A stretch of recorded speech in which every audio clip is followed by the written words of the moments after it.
pastime in the country has grown in popularity and viewership.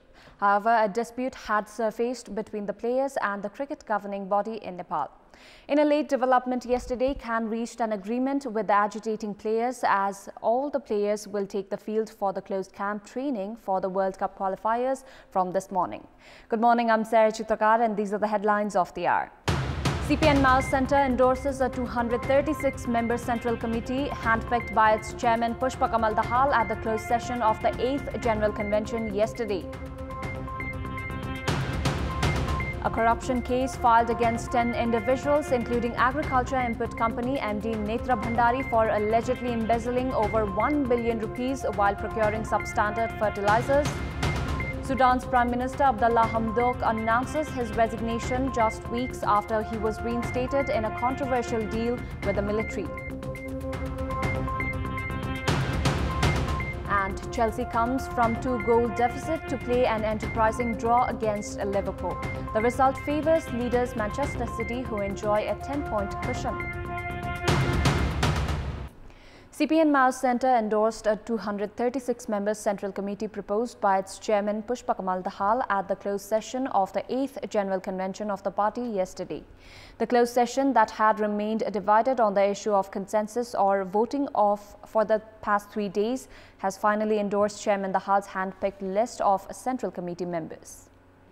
As per Chairman Dahal's proposal, 111 Central Committee members in the open category and 125 Central Committee members under the proportionate category were nominated by the closed session in a late development yesterday evening. The Central Committee, however, is incomplete as 299-member Central Committee can now accommodate 63 more members. Even as the delegates were harping for voting to elect a new leadership, Chairman Dahal was determined to bring a Central Committee as per his liking. The newly announced Central Committee includes majority of old faces with 4 members from Chairman Dahal's family. The Central Committee meeting scheduled for today, which will be chaired by the senior-most member of the committee, will proceed to finalize the names of the office bearers. The incumbent Chairman Dahal is most likely to retain his position for another term, while Dahal will also have his say in the nomination of other office bearers. Sugarcane farmers have yet again faced the perennial problem of government's delay in fixing the minimum support price for sugarcane. This has compelled the farmers to sell their produce to Sagar factories on credit this year as well. The sugarcane crushing season usually starts from the beginning of December, as the government should have fixed the minimum price for sugarcane before that. However, the government has delayed in fixing the minimum support price for sugarcane. If the farmers are not able to sell the sugarcanes on time, the delay impacts the weight of sugarcanes, leading to the farmers facing a loss. Sugar factories thrive on the farmers' helplessness. Meanwhile, the farmers who have lined up at the sugar factories to sell their sugarcanes on credit are also worried whether they would have to stage protest to receive their payments this year again. Meanwhile, the Ministry for Agriculture and Livestock Development has said that it has allocated the minimum support price of sugarcane and sent it to the Ministry of Commerce. At a press conference held in the capital yesterday, Minister for Agriculture Mahendra Raya Yadav admitted that there was considerable delay in allocating sugarcane prices. On a brighter side, Minister Yadav informed that industrialists needed to make the payment within 45 days of buying sugarcane from the farmers. The government has been allocating 65 rupees grant on every quintal of sugarcane to the farmers. In our Public Voice segment, we had asked people in several provinces regarding their opinion on the government's delay in fixing the minimum support price for sugarcane every year. Let's take a look at what they had to say. Public Voice.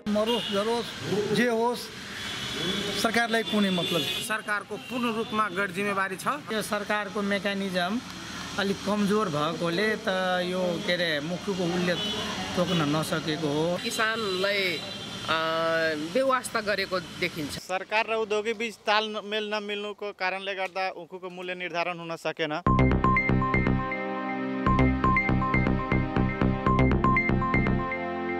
A corruption case has been filed at the special court against 10 individuals, including Managing Director of Agriculture Input Company, Netra Bahadur Bhandari, for allegedly embezzling over 1 billion rupees while importing substandard fertilizers. The Commission for Investigation of Abuse of Authority filed the case at the special court against Agriculture Input Company that imported the fertilizer, quality tester Nepal Environmental and Scientific Service Private Limited, and fertilizer supplier Joshi Biz House. Along with Managing Director Bhandari of Agriculture Input Company, the case has been filed against Manager Bishnu Pokhril, Assistant Manager Durga Prasad Pandey, and Deputy Manager Pushkardeep Buda. Likewise, the case has also been filed against Director of Nepal Environmental and Scientific Service Private Limited, Sunil Babu Khatri, Surveyor Mahendra Kumar Daga, Bholanath Chaudhary, Manoj Acharya, and Binit Joshi of Joshi Biz House. Corruption watchdog CIA has claimed that 90% of the payment was made for the substandard fertilizer, saying its quality was approved. Time now for our segment, Public Pulse, where you text us with your opinion. Public Pulse. Here's the question. What's your take on Medical Education Commission gearing up to make the common entrance exam more lenient? Your options are A. Pressure from college operators, B. Toying with public health, and C. Scientific method. The voting is on. Type NEWS, select your option A, B or C and send it to 34001 to share your opinion with us. That's all for the moment. Thank you for watching. Good day.